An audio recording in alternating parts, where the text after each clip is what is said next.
Abraham Lincoln predicted it. We would never be conquered from without. We would be destroyed from within by corruption. That's where we are right now. You took over the Fed in 2006. I have a silver ounce here. And this ounce of silver back in 2006 would buy over 4 gallons of gasoline. Today it'll buy almost 11 gallons of gasoline. That's preservation of value, and that's what the market has always said should be money.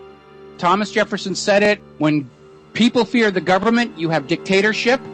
When the government fears the people, you have freedom and liberty. The private financial banking interests who created the Federal Reserve literally bribed Congress and a president to get their own way. And we know what has happened to politicians who stand up to the bankers. They get shot at. If you loaned me $100 and in 2 years from now I gave you 90 back, you'd be pretty upset.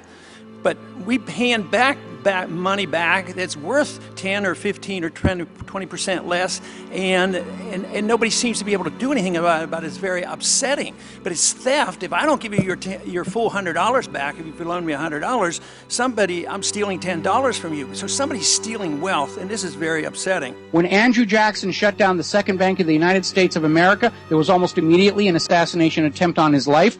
Both pistols failed to fire. Piece of luck there.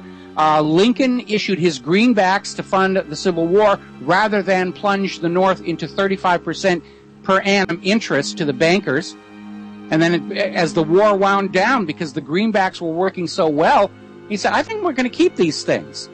And then, bang, he was shot and his greenbacks were taken out of circulation. John F. Kennedy issued Executive Order 11110, ordering the Treasury to start issuing a new value-based government-issued currency called the United States note, and he put about $4.5 billion into circulation, which back in 1963 was a lot of money.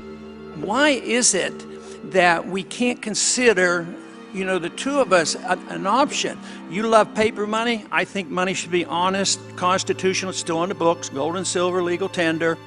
And 5 months after he signed that executive order, he was shot dead in Dealey Plaza. And John J. McCloy, president of the Chase Manhattan Bank, president of the World Bank, was put on the Warren Commission. Why?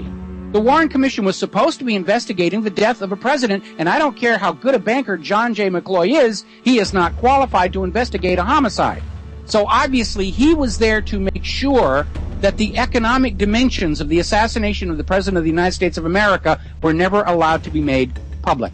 As much as I would like to do something with the Fed, I say the Fed's going to self-destruct eventually anyway when the money's gone. At this point, I am absolutely convinced our current government and our current economic system cannot be saved. In fact, we seem to be very clearly in that stage of history where the last official act of any government is to loot the nation. But even in Mexico, they're talking about this. They're trying to have competing currencies. They've been wiped out too many times with inflation and wipe out the middle class. They're allowing people to start to save in a silver currency. We need to start thinking about what kind of a government and nation we're going to have here after the transition. And obviously, top of my list is no private central bank and open and honest, transparent elections.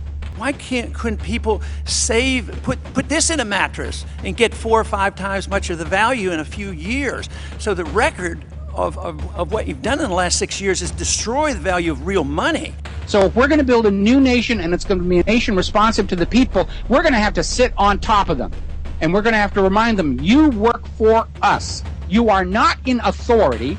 You obey the will of the people. We're in authority. We the people. That's why it's at the top of the Constitution. It doesn't say we the government. It doesn't say we the bankers. It doesn't say we the Israelis. It says we the people. This is our country, and you either play by the rules or you are fired. And we have to be willing to enforce that. We have a system that is destined to change. The big question before us is, what's it going to change to? Are we going to accept more authoritarianism and tyranny, or are we going to accept the cause of liberty and return those freedoms to the American people?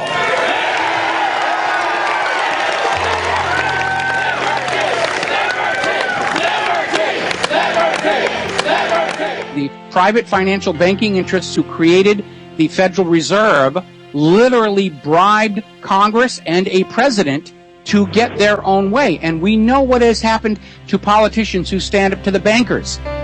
It is the cause of liberty that we must address, and understanding where our liberty comes from is so important. The wonderful thing about liberty and the understanding of freedom is it will bring us together.